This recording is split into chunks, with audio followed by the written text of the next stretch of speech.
Hello दोस्तों, स्वागत है आपका एक नए वीडियो में जिसमें बात करने वाले हैं कोस्ट गार्ड 2023 बैच नाविक डीबी जीडी यांत्रिक के लिए फुल मॉक टेस्ट डिस्कस करने वाला है। मॉक टेस्ट होने वाला है 11 नंबर, मतलब कि क्वेश्चन पेपर डिस्कस करने वाले हैं 11 नंबर और इंग्लिश का पेपर डिस्कस करेंगे। अब की बार कोस्ट गार्ड पार करने वाले हैं। आपने जीडी के लिए फॉर्म भरा है, डीबी के लिए फॉर्म भरा है, यांत्रिक के लिए फॉर्म भरा है। इस सेक्शन 1 का पार्ट जो है ये सभी के एग्जाम में आना है, मतलब डीबी में भी आएगा, जीडी में भी आएगा, यांत्रिक में भी आएगा। अभ्यास पेपर सेट है, भारतीय तटरक्षक बल 35 पेपर है और पूरा का पूरा समझिए पेपर लीक हो रहा है। 35 पेपर जिसने कर लिया उसको एग्ज़ाम जब मैं बैठेगा एग्ज़ाम हॉल में हवा लगने लगेगा क्वेश्चन। ओके, तो प्लीज़ फोकस कीजिएगा। और ये 35 पेपर 11 अभी तक आपने 10 मॉक टेस्ट नहीं देखा है तो आप जाके ज़रूर चेकआउट कर लीजिए, देख लीजिए। एंड उसका PDF भी अब टेलीग्राम पे मिलने लगा है, तो टेलीग्राम पे भी जरूर ऐड हो जाएगा, डिस्क्रिप्शन में नंबर दे रखा है। और सच में सपना ही है कोस्ट गार्ड में जाना है तो फटाफट चैनल को सब्सक्राइब कीजिए, बेल आइकन के बटन को प्रेस कीजिए ताकि जो भी अपडेट आए सबसे पहले आप तक पहुँच जाए। PDF टेलीग्राम मिलेगा तो वहाँ पर जरूर ऐड हो जाएगा। कोई भी डाउट हो, कोई भी क्वेश्चन हो, कोई हो, कमेंट सेक्शन में आस्क कर लीजिएगा। एंड एक चीज़ और बता दें, इसका जो आपका है 6 बजे से ये जैसे कि चल रहा है इंग्लिश का मॉक टेस्ट, और 4 बजे आपने देखा जैसे कि किस चीज़ का, साइंस का मॉक टेस्ट। तो ये दोनों टाइम आप लोग याद रखिए। ओके, चलिए आगे बात करेंगे, क्वेश्चन को स्टार्ट करते हैं। तो चलिए स्टार्ट करते हैं। भारतीय तटरक्षक अभ्यास पेपर सेट सेक्शन 1 अभ्यास पेपर सेट 11 नंबर होने वाला है सेट, और इसमें आपको पता है 60 क्वेश्चन होते हैं, 45 मिनट का टाइम होता है और इंग्लिश के 15 क्वेश्चन जिसमें आते हैं। और अभी हम इंग्लिश का ही डिस्कस करने वाले, नेगेटिव मार्किंग आपका नहीं रहता है। और चलिए स्टार्ट करते हैं। और आपका फर्स्ट क्वेश्चन जो आपका दिया गया है वो दिया गया है, क्या दिया है, आइडेंटिफाई द इनकरेक्ट पार्ट। एक क्वेश्चन आपके एग्जाम में आइडेंटिफाई द इनकरेक्ट पार्ट से आएगा ही आएगा, ये फिक्स है। He went to office but return back home immediately, no error. अब बताइए आपको क्या होगा, कौन सा ऑप्शन राइट होगा, किस पार्ट में गलती है वो बताना है। इनकरेक्ट पार्ट बताना है, किस पार्ट में गलती है, A part, B part and this is C part and ये 4 पार्ट। ओके, तो चलिए बताइए फटाफट कौन सा राइट आंसर हो जाएगा आपका। चलिए मैं ही बता दूं क्या, चलिए मैं ही बता देता हूँ। आपका जो मैं बता दूँ, आपका मैं बी पार्ट में गलती है, और बी पार्ट में गलती क्या है वो आप बताइए। चलिए बताइए जल्दी से जल्दी बताइए। कोई नहीं बताएगा क्या, चलिए मैं ही बता देता हूँ। आपको मैं बता दूँ, ये रिटर्न के साथ जो बैक लगा है ये बैक नहीं होगा, ये सुपरफ्लश हो जाएगा। सो बैक को हटा देंगे, बैक को रिमूव करेंगे, only return is the correct answer. Okay, so ये आपका बैक यहाँ से हटा देंगे। चलेंगे क्वेश्चन नंबर 2 पे। एंड क्वेश्चन नंबर 2 में दिया गया है, और ऐसे क्वेश्चन आपके एग्जाम में देखने को मिलते हैं और बहुत सारे बच्चे गलती भी करते हैं। क्वेश्चन नंबर 2 है, fill in the blank. Due to the rise of new media technology many people predict newspapers will soon be dash dash. तो ऑब्सोलीट बताना है, यूबिक्विटस बताना है, कॉमन प्लेस या फिर वाइड स्प्रेड। चलिए बताइए सबसे पहला राइट आंसर किसका आता है, किसका आंसर आता है, देखिए कौन बताता है सबसे पहले। चलिए बताइए जल्दी जल्दी। कॉमन प्लेस आप जानते हैं, common normal place, wide spread मतलब फैलाव। यूबिक्विटस पता है क्या, चलिए यूबिक्विटस का मतलब बताइए आप लोग, तब तक मैं आंसर बताता हूँ। ओके, तो due to the rise of new media technology many people predict newspaper will soon be, क्या हो जाएगा, मतलब मीडिया टेक्नोलॉजी का जो आपका पहले न्यूज़पेपर वगैरह पढ़ते थे लोग वहाँ पे, जैसे कि न्यूज़पेपर खरीद के, तो वो टाइप जो हो रहा है वो धीरे धीरे क्या हो रहा है, समाप्त टाइप का हो रहा है। जो ये क्योंकि न्यू टेक्नोलॉजी आ गया है तो आपको पता है, तो ये विल सून भी क्या हो जाएगा, ऑब्सोल्यूट मतलब आउटडेटेड हो जाएगा। इसका मतलब होता है आउटडेटेड। ओके, तो ये इस टाइप से ये आंसर राइट हो जाएगा, A is the correct answer. And चलेंगे क्वेश्चन नंबर 3 पे। एंड क्वेश्चन नंबर 3 में दिया गया है, क्वेश्चन नंबर 3 में आपको दिया गया है, fill in the blank space with correct adjective. आपको एडजेक्टिव फिल करना है, और कौन सा, अगर आपने 10 मॉक टेस्ट लगाया होगा तो ये क्वेश्चन आपका गलती नहीं होना चाहिए भाई साहब, बता दे रहा हूँ मैं। My dash dash brother is called Arhan. Okay, Arhan. चलिए ऑप्शन ए है सीनियर, बी है एल्डर, सी है ओल्डर, डी है ओल्डेस्ट। चलिए सीनियर के साथ कौन सा प्रीपोजिशन लगता है बताइए फटाफट। सीनियर के साथ कौन सा फिक्स प्रीपोजिशन लगता है वो बताइए, और इसका आंसर क्या होगा वो बताइए। 2 क्वेश्चन आपके एग्जाम के लिए। चलिए बताइए क्या होगा राइट आंसर, बताइए जल्दी से जल्दी, और मैं ही बता देता हूँ क्योंकि बच्चे गलती करेंगे। चलिए तो सबसे पहले मैं बता दूं, सीनियर के साथ जो प्रीपोजिशन लगता है वो लगता है senior to, superior to, inferior to, इस टाइप से। और यहाँ पे हो जाएगा my elder brother is called Arhan, जो कि option B is the correct हो जाएगा। ओल्डर नहीं होता है, ओल्डेस्ट नहीं होता है, ओल्डेस्ट, क्योंकि माई ब्रदर की बात करें तो my elder brother is called Arhan, जो कि B is the correct answer हो जाएगा। एंड चलेंगे क्वेश्चन नंबर 4 पे। एंड क्वेश्चन नंबर 4 में आपका दिया गया है, क्वेश्चन नंबर 4 में दिया गया है, हाँ यहाँ पे सॉरी वेट, क्वेश्चन 4 है fill in the blank with correct article. Article का एक क्वेश्चन आपके एग्जाम में फिक्स है, ये लिख के रख लीजिए एक question. He applied for dash dash year long course to improve his English. Okay, तो he applied for a year long होगा या एन ईयर लॉन्ग होगा, द ईयर लॉन्ग होगा या फिर नो आर्टिकल रिक्वायर्ड होगा। चलिए बताइए, फटाफट आंसर बताइए, राइट आंसर क्या होगा। देखते हैं सबसे पहले कौन बताता है।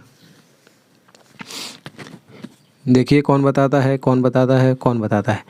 चलिए इसका आंसर आप लोग कमेंट सेक्शन में बताइए HW के लिए, और लास्ट तक कोई नहीं बताएगा तो मैं इसको सॉल्व कराऊंगा ही। ओके, तो चलेंगे क्वेश्चन नंबर 5 पे। राइट, चलते हैं क्वेश्चन नंबर 5 में, और 4 का आप लोग आंसर बताइए। एंड क्वेश्चन नंबर 5 पे दिया है identify the best replacement. Replacement इसमें बताना है, और इसमें तो आपका यही आइडेंटिफाई ही नहीं किया है भाई साहब कि क्या बताना है। It is high time you come यहाँ पे टू ए डिसीजन। ओके, तो मैं आपको बता दूँ यहाँ पे आपका जो दिया गया है यहीं पे यू के बाद कॉम जो है यहाँ पे आपको इम्प्रूवमेंट करना है। तो होगा यू, ये कम टू तो एक ही, हाँ अच्छा कम है, ये केम टू है, हैड कम टू या फिर हैव कम टू या फिर नो इम्प्रूवमेंट। ओके, तो कम का पार्ट आपको इसमें से रिप्लेसमेंट करना है। It is high time you had come या हैव कम। चलिए बताइए क्या होगा राइट आंसर। ओके, जल्दी से जल्दी बताइए। चलिए मैं ही बता देता हूँ, आपको पता है इट इज़ हाई टाइम जो दिया गया है ये आपका क्या लेता है, सिंपल पास्ट लेता है, सिंपल पास्ट टेंस लेता है, और सिंपल पास्ट आएगा तो आपका कम के जगह पे क्या आ जाएगा, केम आ जाएगा, जो कि option A is the correct answer हो जाएगा। चलेंगे क्वेश्चन नंबर आपके 6 पे। एंड क्वेश्चन नंबर 6 में दिया गया है choose one word from the choice. आपको वन वर्ड सब्स्टिट्यूट बताना है कि राइट आंसर कौन होगा, वन वर्ड सब्स्टिट्यूशन। ओके, हाँ, वाइल्डली, अनरीजनेबल, इलॉजिकल और रिडिकुलस, इसका आपको बताना है। चलिए बताइए, ऑब्जेक्ट, ऑब्जेक्ट नहीं है, ऑब्जेक्ट है, अडेप्ट, एरिड या फिर एब्जर्ड। एब्जर्ड बताइए। चलिए राइट आंसर क्या होगा, 6 का राइट आंसर क्या होगा। तो ऑब्जेक्ट का पता है, अडेप्ट मतलब तो कुशल होता है, आपको पता होना चाहिए। वाइल्डली, अनरीजनेबल, इलॉजिकल और रिडिकुलस का मतलब होता है, क्या होता है, सारा ही वर्ड अ से है। ओके, तो राइट आंसर आपका ऑब्जर्व हो जाएगा, जो कि option D is the right answer हो जाएगा। एंड चलेंगे क्वेश्चन नंबर 7 पे। और भाई साहब आप अगर पढ़ रहे हैं ना, मतलब अगर लगातार मॉक टेस्ट दे रहे हैं तो आपका मेरे ख्याल से वॉइस और नरेशन अब गलती नहीं होनी चाहिए, इंप्रूव हुआ होगा, कुछ ना कुछ तो इंप्रूव हुआ होगा। चलिए, do not insult the poor, per day का आप लोग वॉइस और नरेशन जरूर नोट किया करें, एंड वोकैब तो जरूर कर लिया करें। Okay, do not insult the poor एक क्वेश्चन आपके एग्जाम में आएगा। पिछली बार 3-3, 4-4 क्वेश्चन भी आए थे उसके पहले वाले एग्जाम में, वॉइस से हो सकता है 3-4 आ जाए तो बल्ले बल्ले हो जाएगा आपके लिए। तो do not insult the poor. Okay, question mark आपको बताना है। ऑप्शन है let the poor not to insult, B में दिया है let the poor not to be insulted, C में दिया है नॉट बी इंसल्टेड है, सी में दिया है let the poor to be not insulted, और डी में दिया गया है let us not insulted the poor. Okay, तो 7 का राइट आंसर क्या होगा, आपको बताना होगा कि which is the correct answer, which option is the correct. Okay, तो चलिए फटाफट बताइए, देखते हैं सबसे पहले कौन बताता है 7 का आंसर। तो do not insult the poor. Okay, तो ओके क्या होगा, तो देखिए आप यहाँ पे ध्यान दीजिएगा, तो सभी आपका लेट से बना है, और लेट ऑस यहाँ पे क्या है, लेट ऑस क्या है, लेट ऑस यहाँ पे कुछ है क्या, अगर वी वगैरह रहता है तो समझते कि हाँ ऑस इसलिए लगा है, तो D is the correct answer, incorrect answer, sorry incorrect D है। अब चलिए 3 में बताइए, लेट द पुअर सभी में। ओके, लेट द पुअर सभी में है, यहाँ पे भी है, यहाँ पे भी है और यहाँ पे भी है। इसमें टू बी नोट है, इसमें नॉट टू इंसल्ट है, नॉट बी इंसल्टेड। अब आपको बताना है कि राइट आंसर क्या होगा। चलिए यहाँ पे आपको पता होगा जब वो वॉइस बनाएंगे तो आपका वर्ब 3 में चेंज होगा, राइट। तो यहाँ पे वर्ब दिया है इंसल्ट को इंसल्टेड करेंगे, तो ये में इसमें दिया है और इसमें दिया है, राइट। तो ए इनकरेक्ट हो गया। और बी और सी में देखते हैं सबसे पहले कौन बताता है, बी और सी में राइट आंसर क्या होगा। तो चलिए मैं बता दूँ, इसमें देखिएगा do not insult the poor है, तो लेट द पुअर और उसके बाद क्या लेंगे, not be insulted, right, to be not नहीं, नॉट बी इंसल्टेड, तो B is the correct answer हो जाएगा, जो कि आपको यहाँ पे दिखाई दे रहा है। चलेंगे क्वेश्चन नंबर 8 पे। एंड क्वेश्चन नंबर 8 में दिया गया है गिवन एंटोनिम, आपको क्या बताना है, एंटोनिम बताना है। और देखते हैं सबसे पहले एंटोनिम कौन बताता है। क्वेश्चन नंबर है 8 और 8 का एंटोनिम प्रीडिलेक्शन बताना है। और प्रीडिलेक्शन का मतलब क्या होता है आपको बताइए, चलिए फटाफट। एवर्जन, ओब्लिवियन, ऑब्जेक्टिविटी या फिर डिफीट। चलिए बताइए। तो दो चीज़ मैं बता देता हूँ। डिफीट मीन्स हराना, पराजय करना टाइप, और एवर्जन मतलब डिसलाइक होता है। ये इंपॉर्टेंट वर्ड है। चलिए अब आप बताइए, दो वर्ड में मैं बता दूंगा तो आप बता ही दीजिएगा। तो चलिए इससे अच्छा है पहले आप बताइए। ओके, प्रेडिलेक्शन का मतलब क्या होता है, इसका एंटोनिम बताना है, ध्यान दीजिएगा, क्योंकि सारे बच्चे सिनोनिम टिक करेंगे, मुझे पता है। ओके ओके ओके, तो चलिए 8 का राइट आंसर हो जाएगा। 8 का राइट आंसर प्रेडिलेक्शन मीन्स पसंद टाइप। तो यहाँ पे क्या हो जाएगा, aversion dislike is the incorrect, sorry is correct answer. Option C is the correct answer हो जाएगा। एंड चलेंगे क्वेश्चन नंबर 9 पे। ओस्मोसिस दिया है, ओस्मोसिस का आपको बताना है सिनोनिम्स। और सबसे पहले कौन बताता है, देखते हैं। क्वेश्चन नंबर 9 का सिनोनिम्स दिया गया है, वो आपको ध्यान देना है। Osmosis, okay. ऑप्शन ए में दिया है gradually acceptance, okay, gradual acceptance. B में दिया है स्लो रिकवरी, डी में दिया है एब्रप्ट एंडिंग, और डी में दिया है स्ट्रेंथ, राइट। तो 9 का आंसर क्या होगा आपको बताना है। ऑस्मोसिस का ग्रेजुअल एक्सेप्टेंस की क्या होगा, slow recovery, abrupt ending, strength, okay. तो चलिए 9 का राइट आंसर क्या होगा बताइए। तो ऑस्मोसिस का मतलब होता है, क्या होता है, कोई भी चीज़ स्वीकार, मतलब कि ग्रेजुअल एक्सेप्टेंस हो जाएगा, जो कि option A is the correct answer हो जाएगा आपका। सिनोनिम्स क्या हो जाएगा, सिनोनिम्स आपका करेक्ट हो जाएगा। चलेंगे क्वेश्चन नंबर 10 पे। एंड क्वेश्चन नंबर 10 में दिया गया है प्रीपोजिशन। एक क्वेश्चन आपके एग्जाम में प्रीपोजिशन से बनेगा, जो कि फिक्स है, इसमें दो राय नहीं है, एक क्वेश्चन फिक्स प्रीपोजिशन का बनना ही है। चलिए तो यहाँ से डिस्कस करिए। क्वेश्चन दिया है books are a great source dash dash happiness, okay.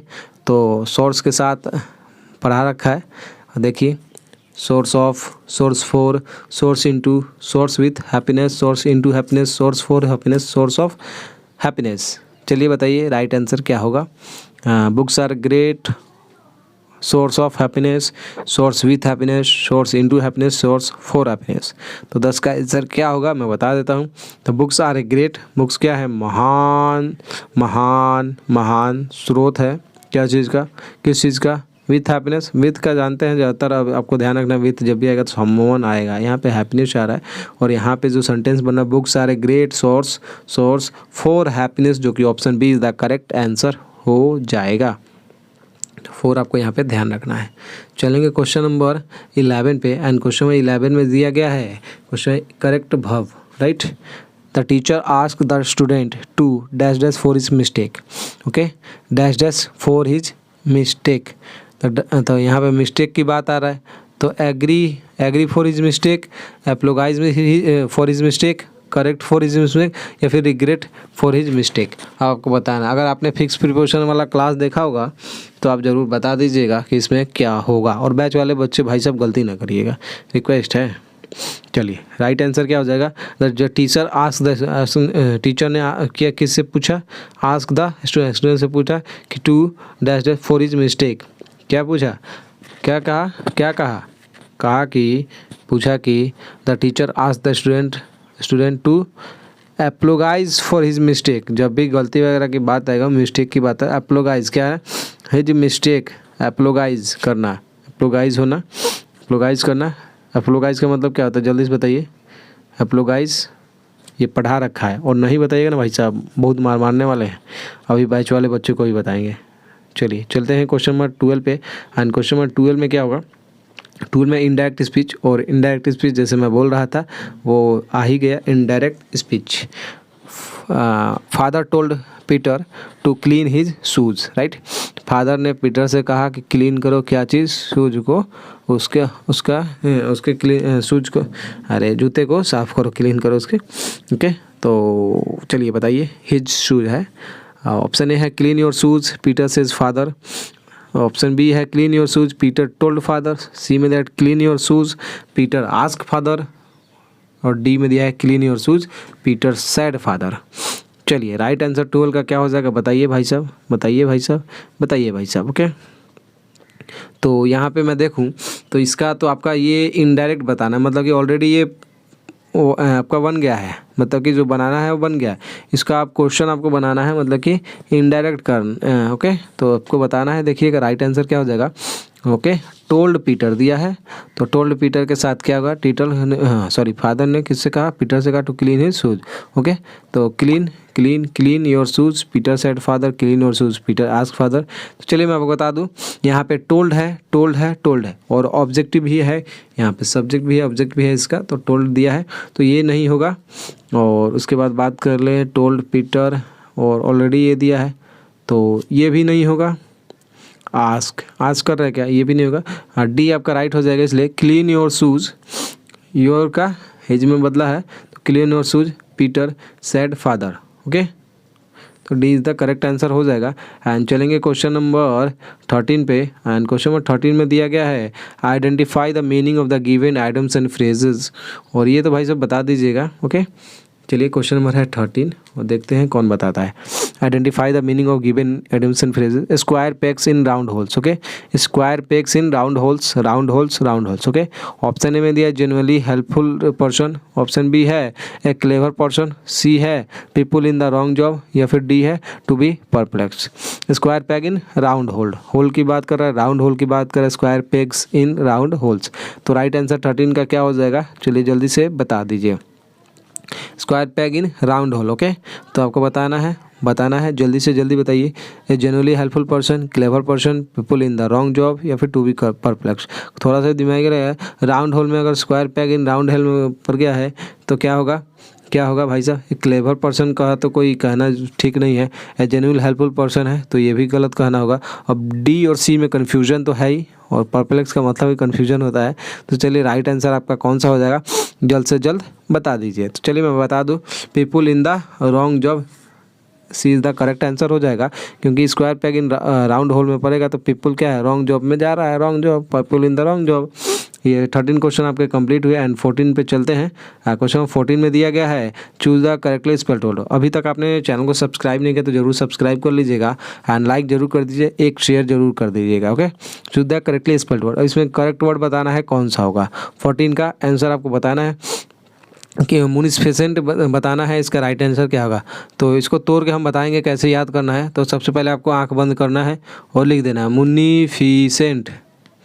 और मुनिफिसेंट कहाँ मैच कर रहा है, मुनिफिसेंट आपका जा रहा है C, option is the correct answer हो जाएगा मुनिफिसेंट। इसको तोड़ के याद करना है, कैसे याद करना है, मुन्नी को ऐसे याद करना है, मुनी तब फी तब सेंट। ओके, इस तरीके से तोड़ के याद करना है, संधि विच्छेद करके। राइट, चलिए क्वेश्चन में चलेंगे 15, जो कि लास्ट क्वेश्चन है आपका। Adverb of the given noun, noun का आपको बताना है एडवर्ब, और ऑप्शन क्वेश्चन दिया है प्योरिटी का आपको बताना है adverb of the given noun. ये नाउन दिया गया है, इसका बताना है, इसका क्या बताना है, adverb of the given noun. Noun का आपको बताना है एडवर्ब, प्योर, प्योरीफाई, प्योरली, या फिर प्योरिटी। तो राइट आंसर क्या होगा, प्योर का प्योरिटी, प्योरली, प्योरीफाई, प्योर। तो राइट आंसर क्या होगा, सबसे पहले देखते हैं कौन बताता है। क्वेश्चन नंबर है 15, और 15 का राइट आंसर क्या हो जाएगा, तो एडवर्ब आपका हो जाएगा, क्या हो जाएगा, प्योरिटी का राइट आंसर हो जाएगा प्योरली, जो कि option C is the correct answer हो जाएगा। अच्छा लगा हो सेशन तो ज़रूर लाइक कर दीजिएगा। पर डे 6 बजे आ जाया करे और मॉक टेस्ट दीजिए, अपना स्कोर बता दीजिए लास्ट में जाते जाते कि मेरे 15 में से 10 सही हुए, 12 सही हुए। जिसके 15 में से 15 सही हो रहे हैं ना भाई साहब, टॉप लेवल पे तैयारी है, आपका एग्जाम कोई नहीं रोक सकता, ये मैं आपको बता देता हूँ। ओके, और बहुत सारे बच्चे बोल रहे थे पैसेज नहीं करा है, 4 क्वेश्चन आपके पैसेज के भी रहेंगे। सो आपको मैं बता दूं, ये पैसेज ईजी आता है, बट मैं आपको एग्जाम से पहले वो करा दूंगा कैसे क्या करना है, कैसे उसको सॉल्व करना है पैसेज को। ओके, तो वीडियो को लाइक कर दीजिए, शेयर कर दीजिए, और अभी तक आपने चैनल को सब्सक्राइब नहीं किया तो चैनल को सब्सक्राइब कर लीजिए, बेल आइकन के बटन को प्रेस कर लीजिए। एंड कोई भी डाउट हो, कोई भी क्वेश्चन हो, कोई भी हो तो कॉमेंट सेक्शन में आस्क कर लीजिएगा। एंड टेलीग्राम का लिंक डिस्क्रिप्शन में है, वहाँ पर ज़रूर ऐड हो जाएगा, क्योंकि वहीं पर आपको क्या मिल जाएगा, PDF मिल जाएगा। ओके, तो एक चीज़ और बताऊंगा, 4 बजे आपका साइंस का है और 6 बजे ये चल रहा था इंग्लिश का। तो ये 2 मॉक टेस्ट याद रखिए। और कल के लिए मैं प्लान बना रहा हूँ संडे को मैं सोच रहा हूँ कि आपका 10 मॉक टेस्ट तो कंप्लीट मैंने करा दिया लगभग, साइंस का भी और इंग्लिश का भी। तो मैं सोच रहा हूँ 10 मॉक टेस्ट का एक साथ मैं जीके का क्वेश्चन रख दूँ, और 5 क्वेश्चन आपके एग्जाम में आते हैं, तो 10 मॉक टेस्ट हो चुका है, तो 10 बचे 50 मॉक क्वेश्चन कल रख दे क्या जीके के लिए। संडे का है प्लान, तो 50 क्वेश्चन एक ही बार रख देते हैं, सोचते हैं। तो आप लोग टाइम जरूर कमेंट सेक्शन में बताइएगा। 50 क्वेश्चन आपका 10 मॉक टेस्ट एक ही साथ क्लियर हो जाएगा जीके का, तो ये आप जरूर बताइएगा कमेंट सेक्शन में। ओके, तो संडे को कल प्लान है कि मैं इस टाइप से करूँ। एंड वीडियो को लाइक करिए, शेयर करिए। जय हिंद, जय भारत, वंदे मातरम।